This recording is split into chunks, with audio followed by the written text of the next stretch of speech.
Good afternoon, ladies and gents. Hope you're all well, and you join me on Hart Street for St Olave's Church and our final destination in the Pepys Trail. Trail of Samuel Pepys. This is where it all ends. We're on Hart Street, which is a fairly, as you can see, busy part of the city. But we go round onto Pepys's World, Seething Lane, site of the old Navy office.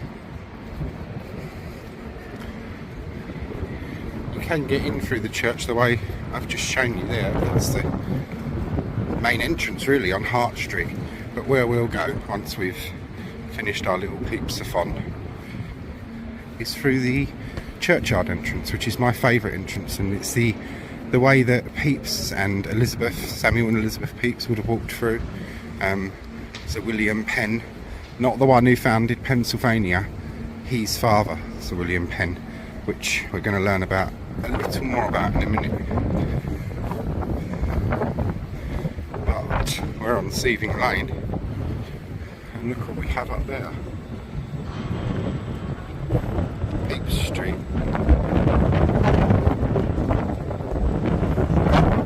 Samuel Pepys is well remembered.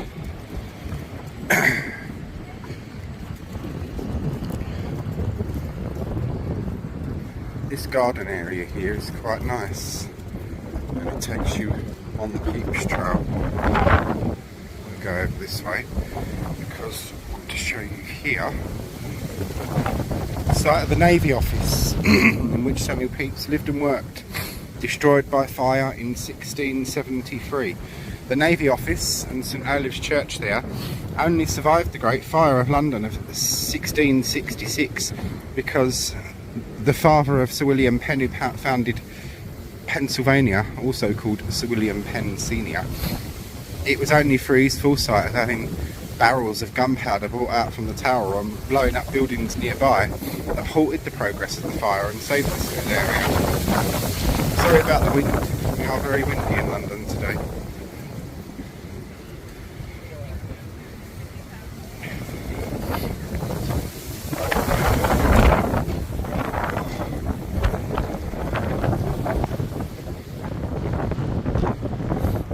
Himself, Samuel Pepys.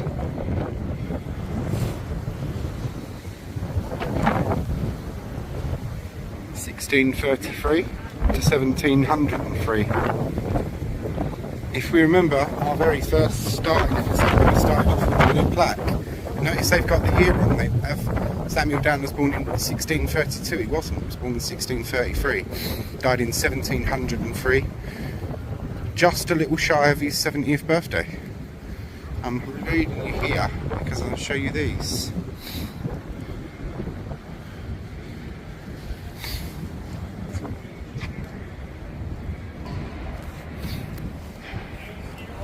These are all scenes and things from Samuel's life, the diaries.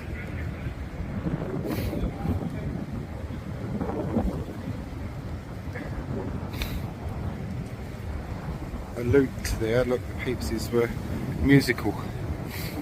And in those days you had no radio or YouTube, so you had to make your own music or go and listen to other people play it.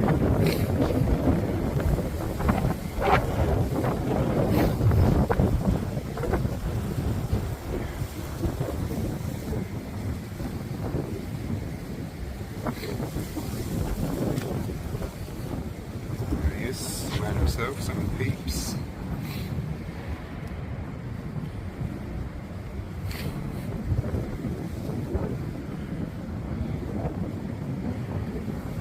Of course, he worked for the Navy office, so there has to be a nautical theme in this lot somewhere. Bear this in mind. It will feature soon. Punch and Judy, because Pepys was one of the first people to see one of the first Punch and Judy shows performed in London.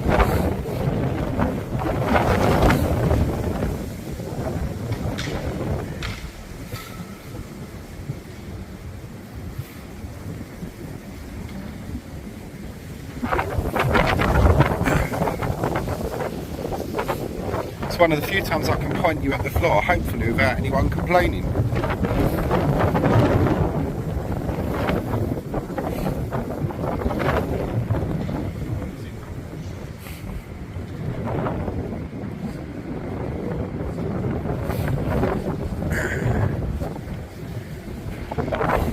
Great Fire of London.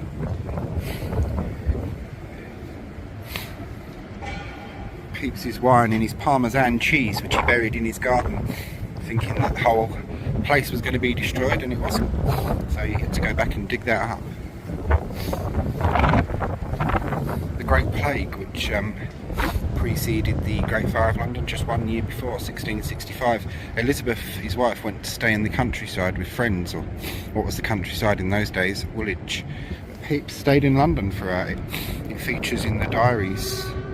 And we'll hear a little bit more about that in a minute when we get into the churchyard.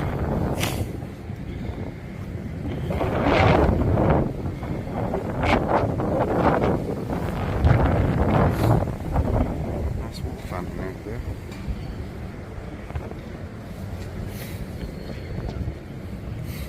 It's the old Navy board where Pepys worked and lived.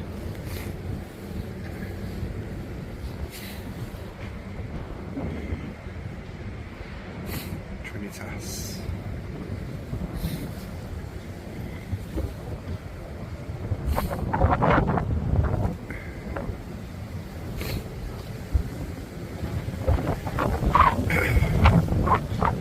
An entry from the diary from 1659 to 60. He wrote in shorthand, and for many years after his death, well, they didn't get translated for good some years afterwards, but when they were, particularly the Victorians, they would not translate the full context because they thought it was too rude and baldy. Pepys was a very earthy man. The forceps and the kidney stone that they removed from Samuel Pepys, he described the kidney stone as the scarce credible pain of the stone. And it must have been bad to submit yourself to a surgeon's knife in an age before anaesthetics and stuff like that.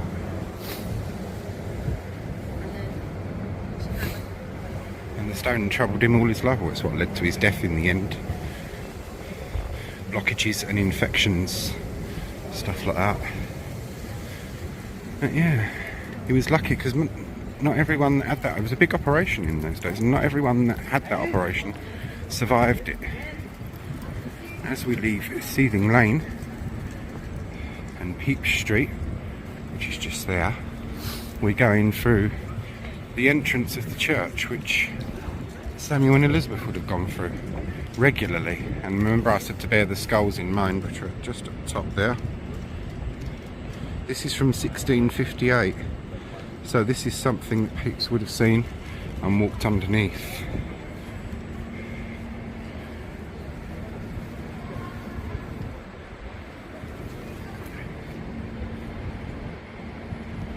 Samuel Pepys, our own church, who came through this gate from the Navy office and his own home in Seething Lane to worship here.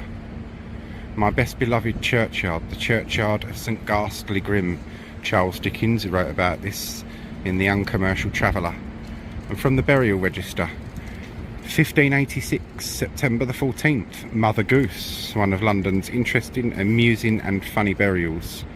Real person, 1665, the Great Plague, 365 names, bear that in mind for in a minute please. 1703, June the 4th, Samuel Pepys Esquire, buried in a vault under ye communion table. And he was buried with his wife Elizabeth.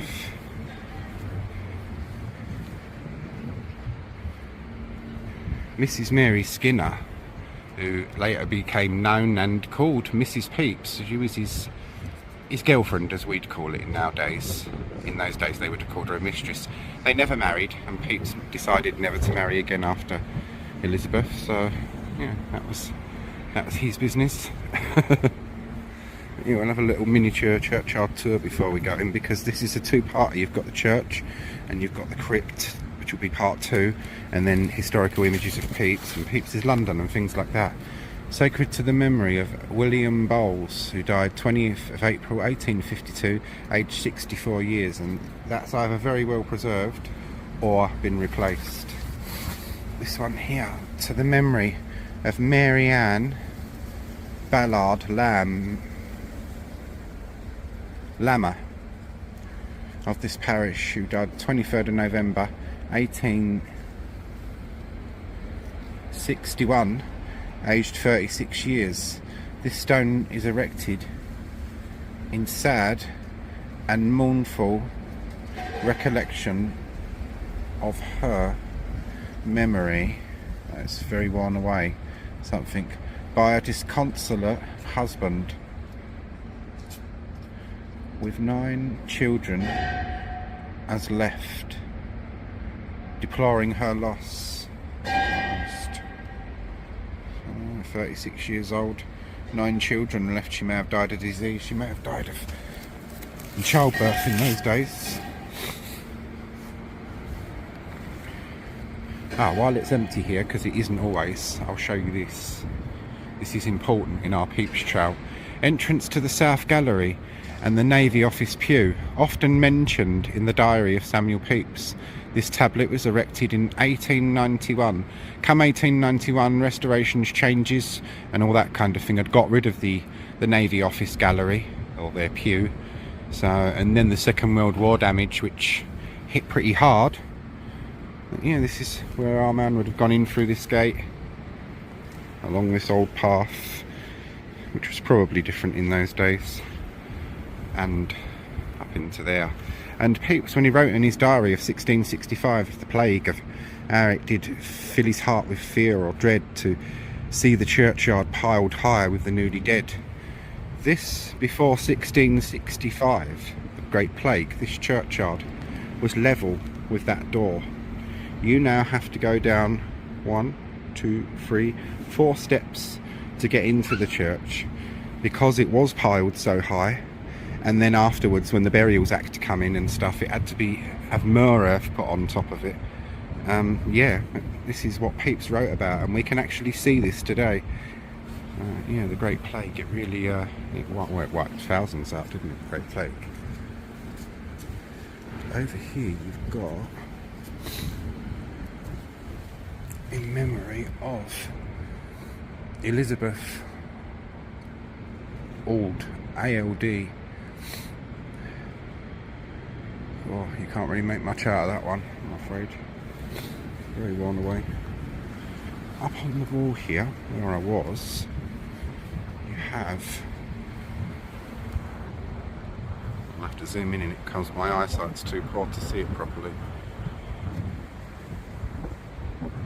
Here lies the body, or the bodies,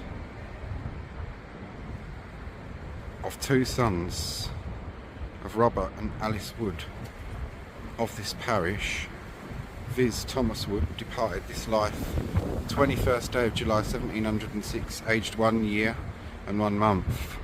Also Robert Wood departed this life the 9th day of June 1710, aged 1 year and 5 months. Here lies the body of Robert Wood, farrier, father of ye above named children, who departed this life April ye 23rd, 1727, aged 65 years. And then you've got here also lies the body of Alice.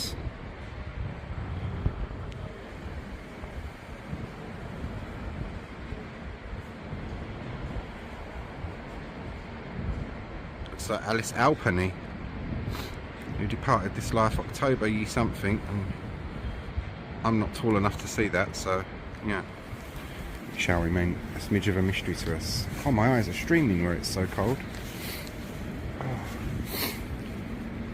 It's freezing, it's really cold today. That one, I'll photograph that because you can't really see much of it.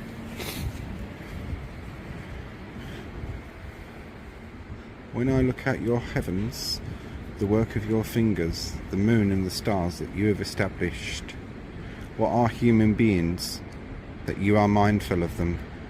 mortals, that you care for them. Psalm 8, verse 4 to 5.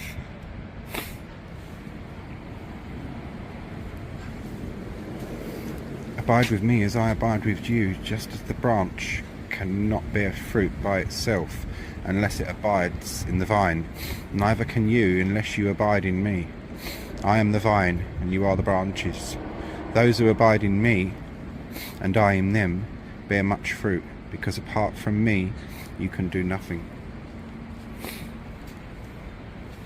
And here we have, sacred to the memory of Mrs. Janet Taber, Taber, who departed this life the 4th of January 1820, aged 70 years.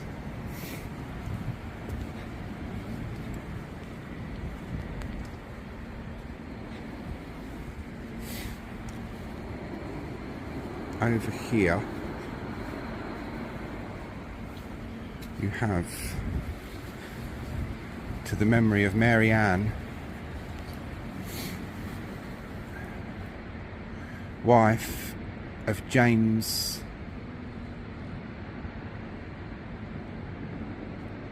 Papineau, Papineau, of this parish, died 14th of June 1824, aged 26. Charles Papineau, died 18th of March 1830, aged 13 months. Frederick Papineau, died 18th of January 1839, aged 8 years.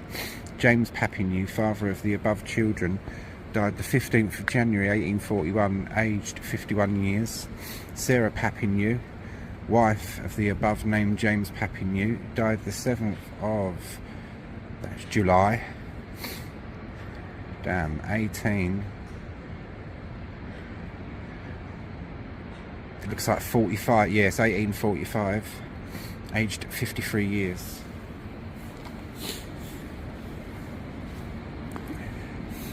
And over here you have this,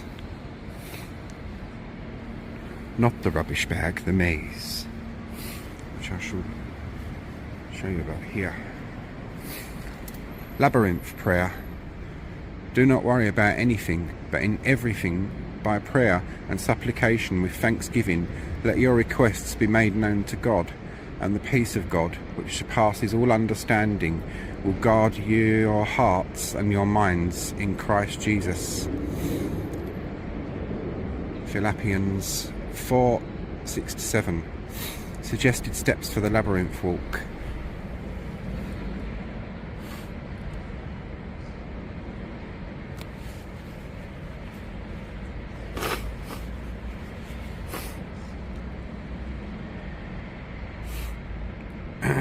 Gosh, it's very cold today, I must admit.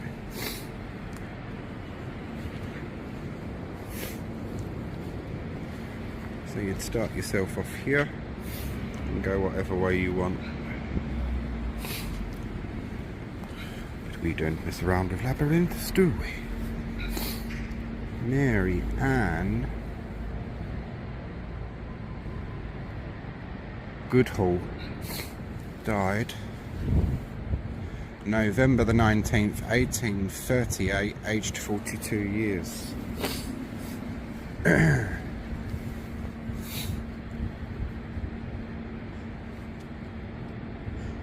Mrs. M.E. Goodhall died 20th of January 1803, aged 32 years. There is another inscription there, but it's so worn away I can't really see that. I'm sorry. This is the church, of course. It's bell tower, which was badly damaged in the war. Everything you see in brick is post-war replacement.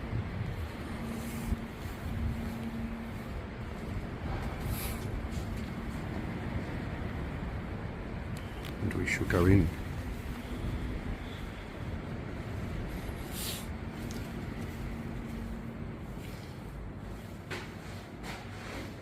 You can see what I mean about the level, how it drops down. Good 2 foot, I'd say. To the glory of God, let all who pass through this porch remember with honour those who lost their lives through acts of war, 1914 to 1918, 1939 to 1945. This memorial porch is the gift of the wine and spirit trade of the British Isles. These stones shall be a memorial forever.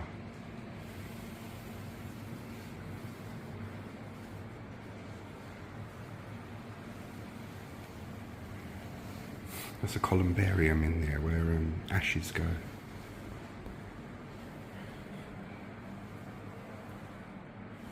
We're going.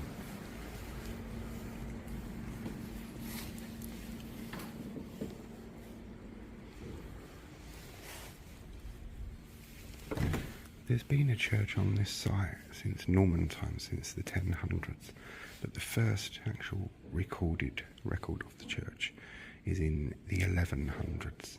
The church is named after King and patron saint of Norway, King and St Olave, who you see here.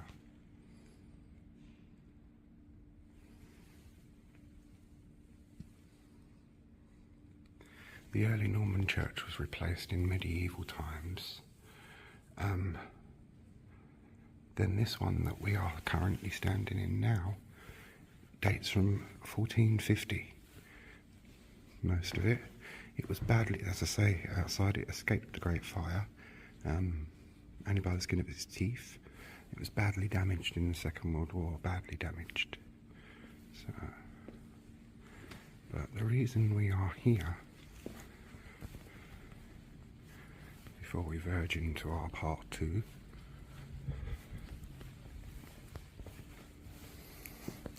I'll do it in date order, is this monument up here. Elizabeth de Saint Michel, maiden name, married name Pepys, of course, Samuel Pepys' wife. And this memorial was set up in Samuel Pepys' lifetime, and of course probably commissioned by him. And you've got Elizabeth Pepys, wife of Samuel Pepys. A lot of it's all in Latin, I'm afraid. But she died on November the 29th. Sorry, 10th of November, 1669, aged 29. Samuel Pepys had been in ill health once again with his kidney stone, and they'd gone over to France, reputedly for Samuel Pepys' health to take a break. But there are some references that suggest he may have been actually over there spying for the government. Don't forget, he worked for the Navy Board and the Navy Office and had good connections. While over there, Elizabeth became ill. By the time they got back to London, she was gravely ill. By the time they got back to Seething Lane, the minister had to be sent for and she died. Possibly of typhus or something like that, some infectious disease, possibly a waterborne disease. So that's Elizabeth Pepys.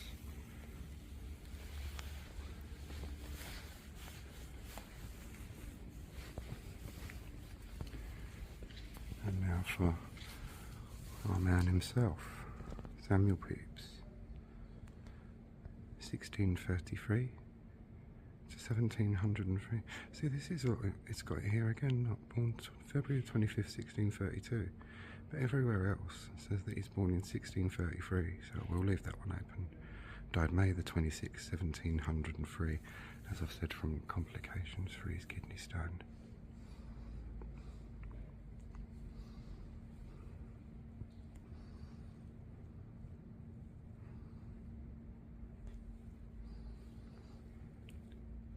Erected in 1883 by the public subscription, mainly owing to the efforts of Henry Benjamin Wheatley, 1838 to 1917, editor of the completed edition of Pepys's diary.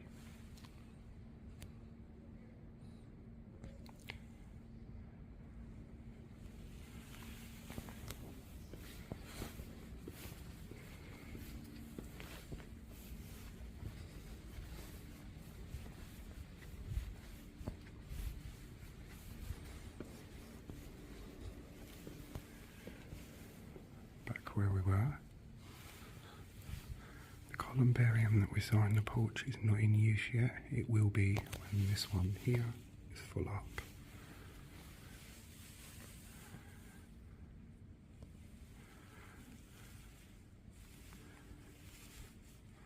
These are old memorials that were badly damaged in the war, parts of them. This will be part 2 down there. It's going to pause you a minute while I take my scarf off.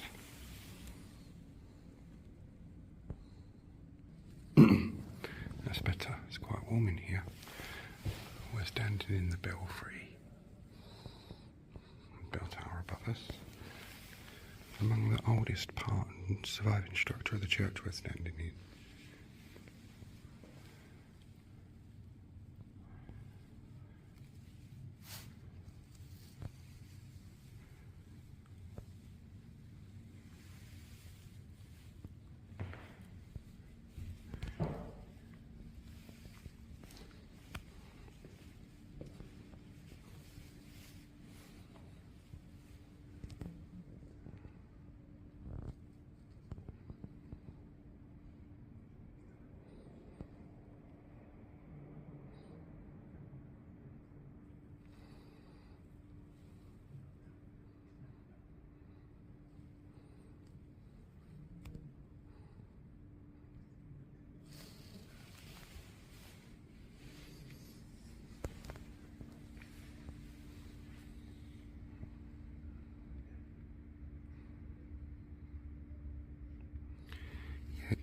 King Olave helped Ethelred the Unready defeat the Danes at the Long Battle of London Bridge in 1013 AD. Crypt Chapel and the Well, which will be part 2, dates from 1182 AD. Trinity House Chapel and Memorials. Clockworker's Window, Coin Exchange.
Mr. Pepys.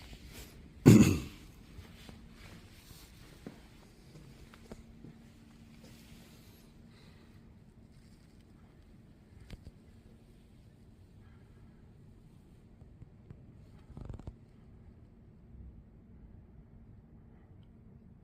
old city of London.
This door here, this medieval studded door, is original to the 1450 church. Look at the size of that.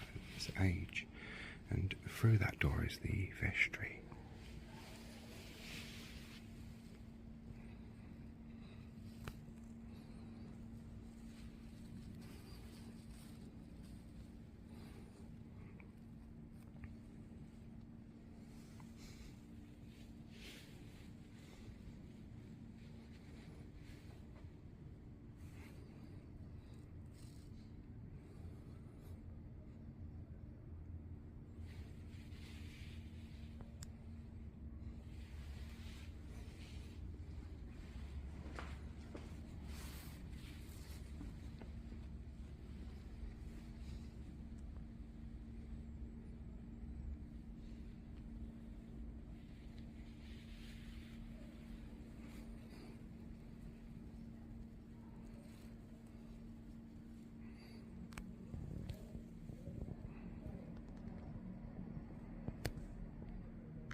Sorry about that.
Now on our Pepys Trail, I'll take you to, for us, the most interesting area, and where it all ends with Samuel Pepys and Elizabeth.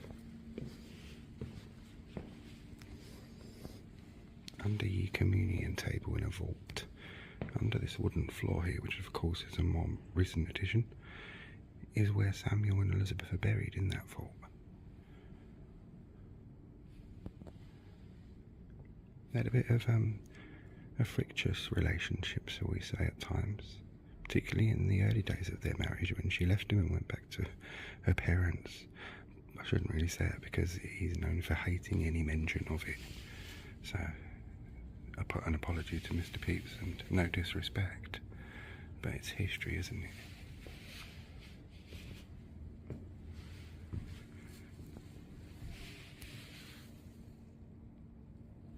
And if anything, Samuel Pepys was an honest man in his diaries, to the point of what the Victorians thought shocking. Elizabeth Fry, Florence Nightingale, Josephine Butler, Edith Cavell,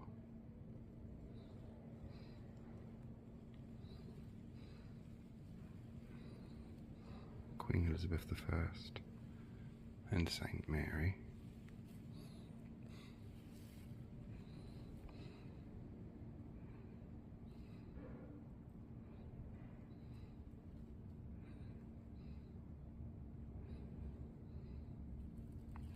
This church is twinned with these ones that you see here, which were either not rebuilt after the Great Fire or destroyed in the war.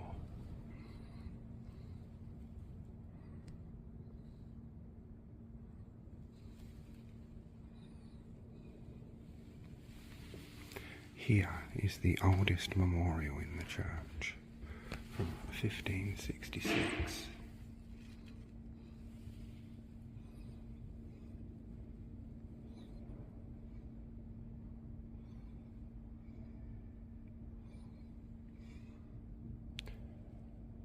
Day of July, 1566. Mr. Thomas Morley, gentleman, clerk of ye mirrors or something, departed this life. Hard to read that right, but at least we got his name. Thomas Morley, Esquire, 1566. And an interesting memorial there, that one.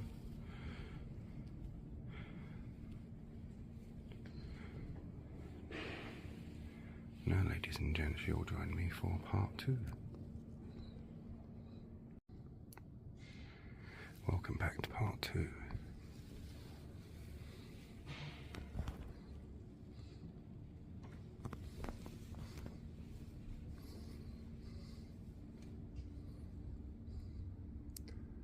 The doom laudamus.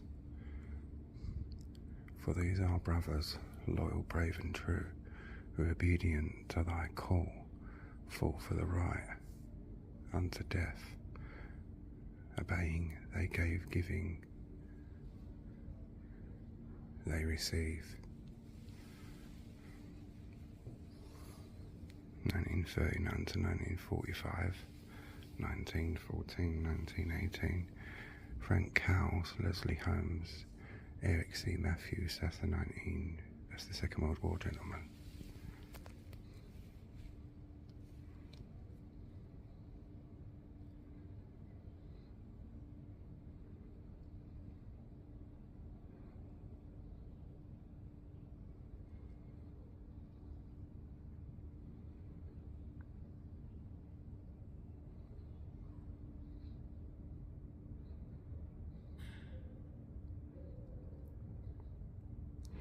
Pause to read any of the names because I'll be moving away in a sec.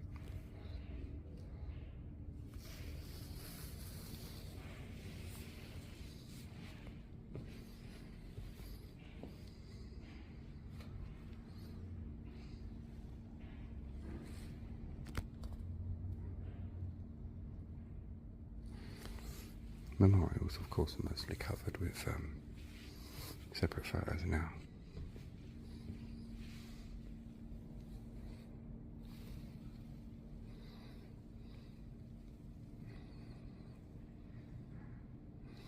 This is an interesting one because it has an information board just here about him.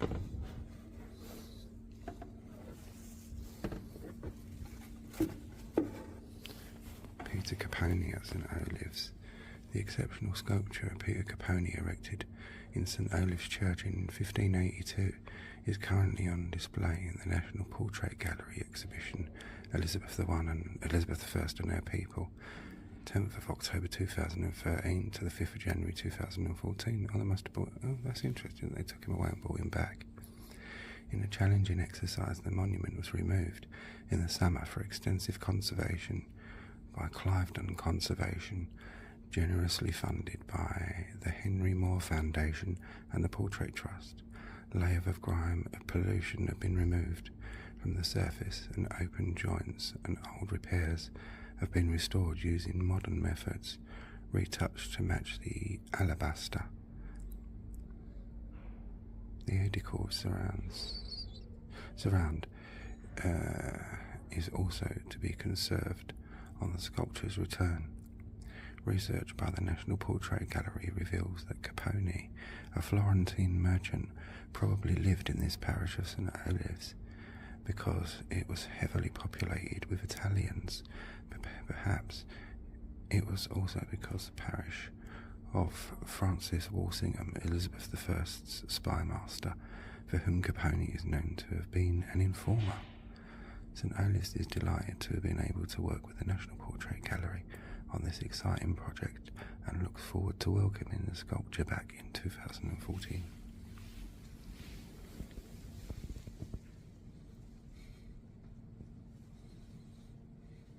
That's very interesting, isn't it?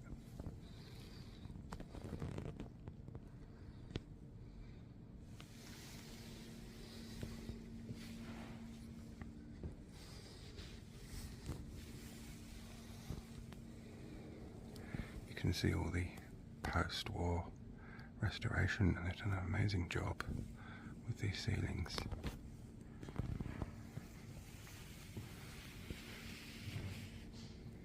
Pulpit.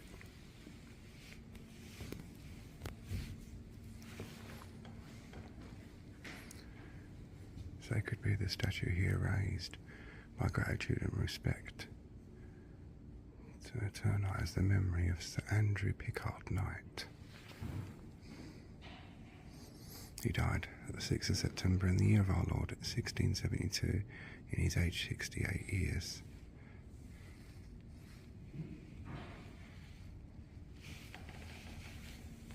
Memorials do really feature separately mostly now, but there are some interesting ones in this church.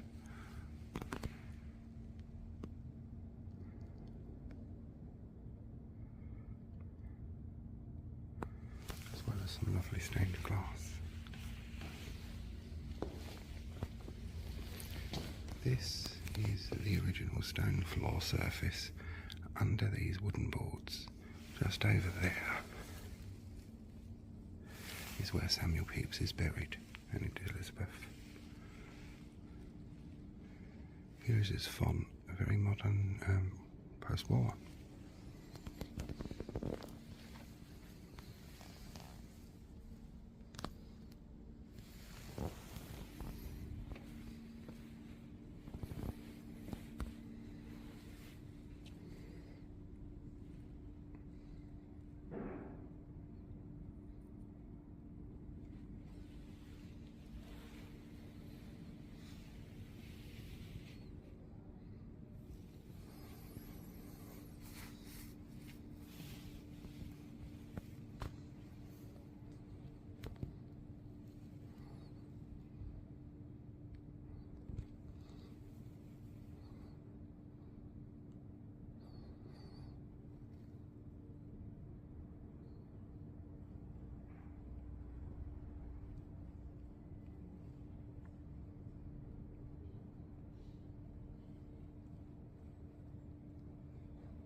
Clothworkers Company.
And this will be where the church wardens sit. Yeah, staffs of office will go there.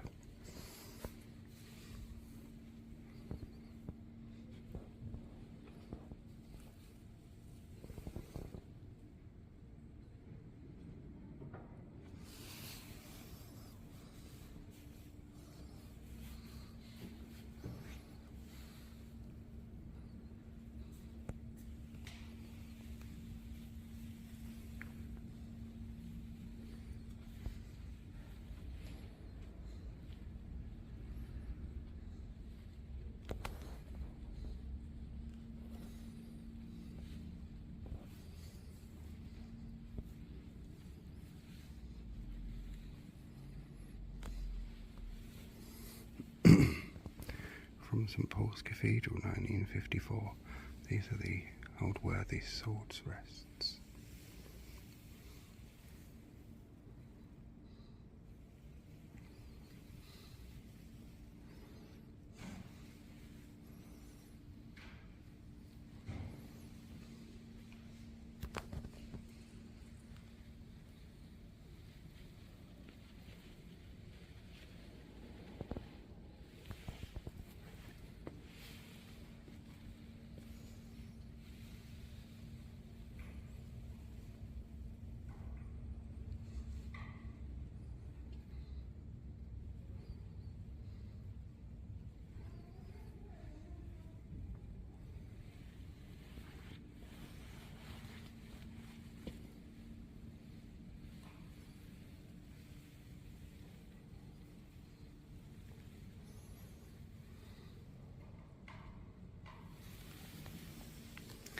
St Olave, Hart Street, founded in the 11th century, was rebuilt in the late 11th century. The crypt of this period, also parts of the west wall, remain. Richard and Robert Seeley, circa 1450 AD, rebuilt the church, which survived the Great Fire of London 1666 and was grievously damaged by enemy action in 1941.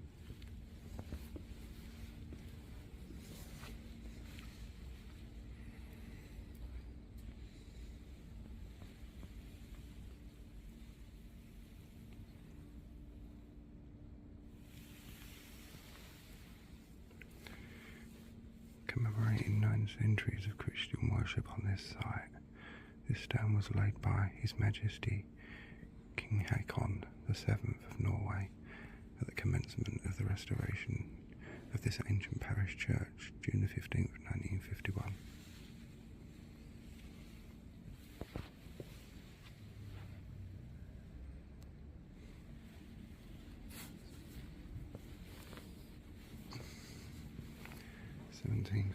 That once won that sword rest.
Smith's Knoll model ship.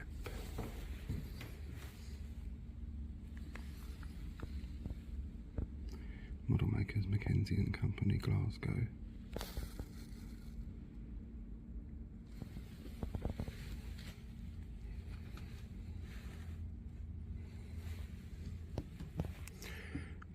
Still light vessel Smith's Knoll, built by Philip and Son Limited, Dartmouth.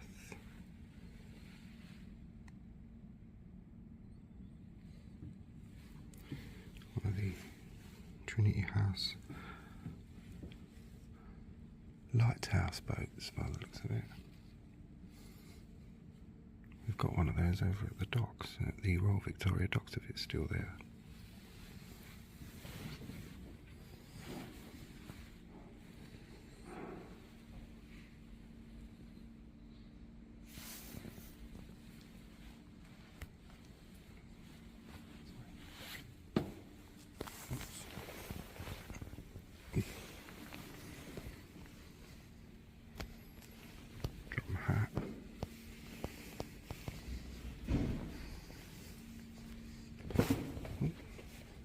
Dropped down unexpectedly there. Now I rang the church this morning to make sure they were open because of the weather's been horrendous, and asked about going down into the crypt and was told, yep, if you turn the light on you can go down there, so that's fine.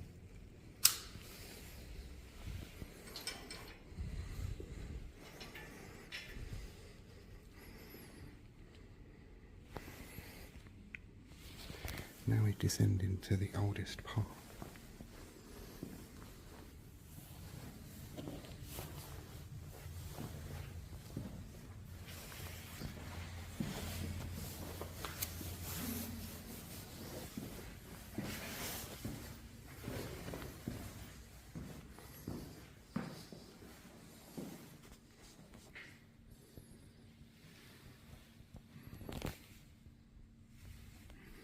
Got a miniature museum here. Oddments from memorials in the parish of St Olave.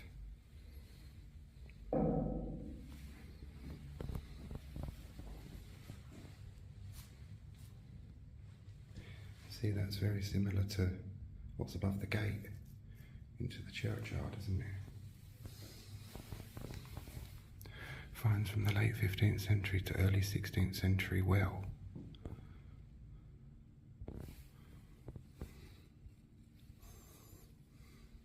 Look at that.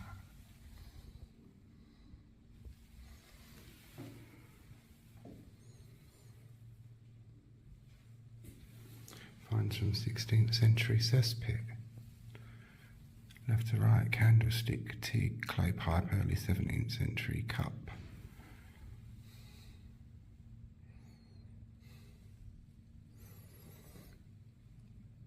Polychrome Delft wares, mid-17th century.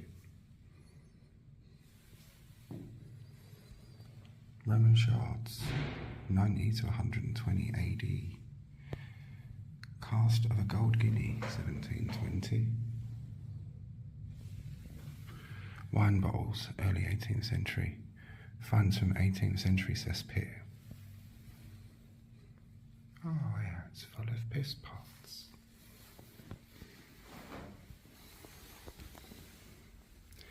Clappers from 1588 bell restored by Sir Charles Wakefield.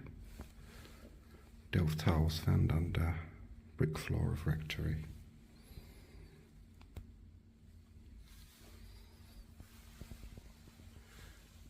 '16th century stone head of a woman wearing a wimple.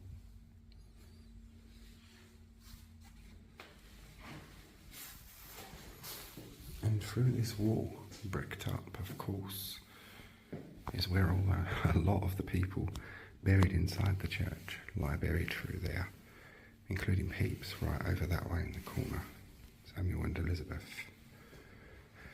To the memory of Tobias Wall, Esquire, who died ye 5th of July 1744, aged 58, and of Mary his wife, who died ye 25th of March 1729, aged 30.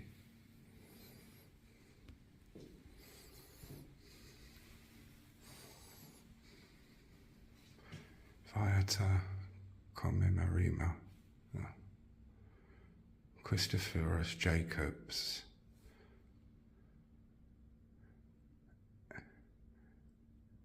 Elsenheimer. So Christopher Jacob Elsenheimer. It's in Latin. And here we go through to the most interesting part. This was all cleared out after the war. After the London Burials Act, the crypt, which was extremely full, was filled in and pretty much forgotten about. That staircase we've been down was only put there after the war, after the destruction of this church, and they wanted to open this up, and we are now standing in the oldest part of the church, the medieval part.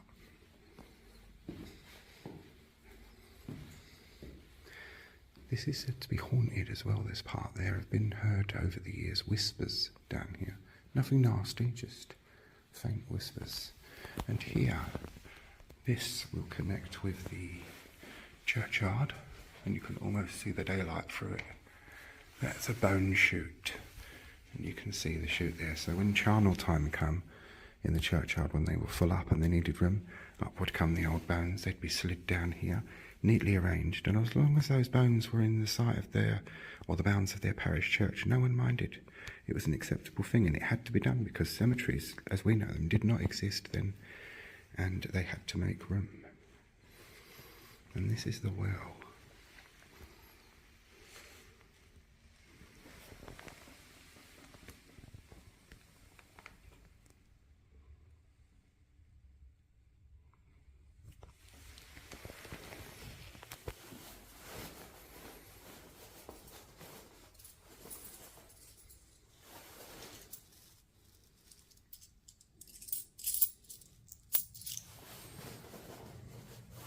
I'm not putting a pound in there. Yeah, 50 pence that do. Here we are. Silver.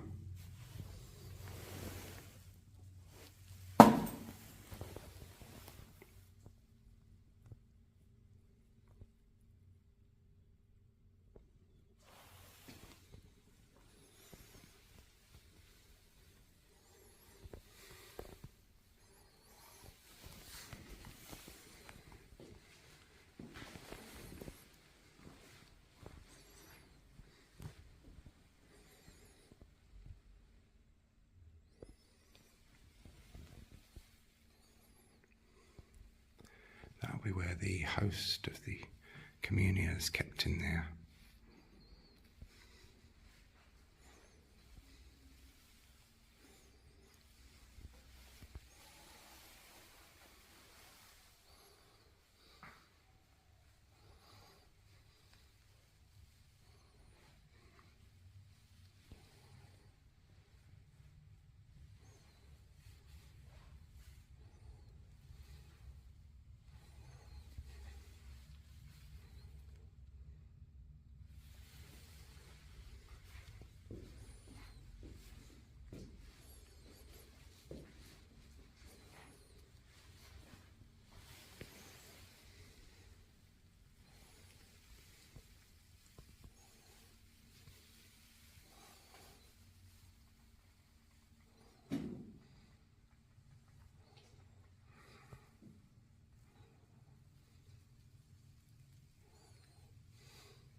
Hope you've all enjoyed this one, ladies and gents. Thanks very much for watching. And that concludes our In the Trail of Samuel Pepys. This is where it all ends in this church for Samuel and Elizabeth. Shame they didn't have children, really. Imagine if a young Samuel or Sarah Pepys had kept diaries, what that would have led us to believe, or led us into. But yeah. Anyway, Thanks for watching, hope you've all enjoyed, and I'll end you off with a picture of the people themselves. And now, join me as we head off back into the past for some historical images. Hope you're all going to enjoy. And here we see the old Navy office in Seething Lane, Pepys' home and working world, and interestingly where the greater part of the diaries were written. And they would make their short journey on a Sunday or when they wished to attend church over the road and through the churchyard gate with the skulls above. And this is what I love about this early 18th century image, is this is exactly what they would have seen, the church and churchyard of St Olave's. And most interestingly for us, in the foreground, just in front of the two people that you can see, is the entrance to the old Navy office pew, which by 1837 had already been taken down. Also in this image you can see the original bell tower with its original stone and turret at top, and unscathed by the Second World War damage that was yet to come. Another 18th century image, and this shows its main aspect from Hart Street. Now I prefer the aspect of the church. I prefer the previous image that we just saw, but this is its main aspect from Hart Street. And although severely damaged in the war, the stone structure of the church itself hasn't really changed all that much, and the restoration job is absolutely beautiful. You can't fault it. Certainly not such a beautiful sight, a plague doctor, something Samuel would have most certainly have seen in his time in London, and he was in London at the time of the plague. And for anyone suffering from the plague, when one of these fellows approached you, it must have been very, very terrifying, because you knew that you were in a very bad way or approaching the end. The bills of mortality, something that any literate Londoner would have kept a close eye on in the plague year of 1665. Samuel Pepys, being like any literate Londoner, kept a close eye on them for the numbers of the dead. Did they go up? Did they go down? And when the maze in the churchyard was put in and some other works were being done, this is what they found. Of course, what you would expect to find in a churchyard, bones of course, usually neatly laid out in coffins or at the very least a shroud. But as you can see by these poor people, they were tumbled into their graves. As it says on the notice board outside, the 311 souls that were buried in the churchyard, which was a big number for a parish of this size to lose that many in 1 year. These are just some of them. And these are the people, the sight of which terrified the life out of Samuel Pepys when he went back to Seething Lane and saw the churchyard piled high, newly high with all the dead. And these are some of them. And onto a more cheerful note, the view of St Olave's, 1837 from Seething Lane, and as you can see by this point the Navy office pew is gone, but there's a ladder going up onto the roof, so work's in progress. What I like about this image is the little vestry seen here nice and clearly, with smoke coming out of its chimney, a quaint little part of the church which still survives today. And the Church of St Olave's, Hart Street, City of London, 1883, a lovely little watercolour this one. I really liked this image, and of course again showing the vestry, and this time showing the gates with the skulls above, and we can see the original bell tower with its turret top. And the World War II destruction, this is what we can see here. This World War II aerial photograph shows the damage caused to St Olave's during the war. The main structure of the church, as you can see, is completely gutted, and a greater part of the bell tower severely damaged as well. This is an interior shot showing the damage, and as I said earlier, the restoration job, you just can't fault it, can you? It's been very beautifully and very sympathetically done. Another interior shot, World War II damage. And I did say that I would end this one off with a picture of the people themselves, and here you have them, Samuel and Elizabeth Pepys. Now, in terms of their lives, St Olave's is where our journey ends. But this isn't going to be the end completely for us. An impromptu one and some recent events that happened means that we will get a finale, which is Pepys the Legacy, where we actually get to see, hold and photograph a very special item that belonged to Samuel Pepys. Another piece of footage filmed quite some time ago, which I shall introduce into this, where we can introduce the subject of humble pie and its first mentionings. That's another interesting little snippet. We say a final farewell to Samuel and Elizabeth, and we have a drink to their memory, because really many of the places that I've covered has encompassed the whole place as well, rather than just the Pepys linked to that certain place or location. We've taken in the whole thing and its history. So our last part, Pepys the Legacy, will be devoted entirely just to them, and I hope you'll all enjoy it. Thanks for watching, and join me all for that soon.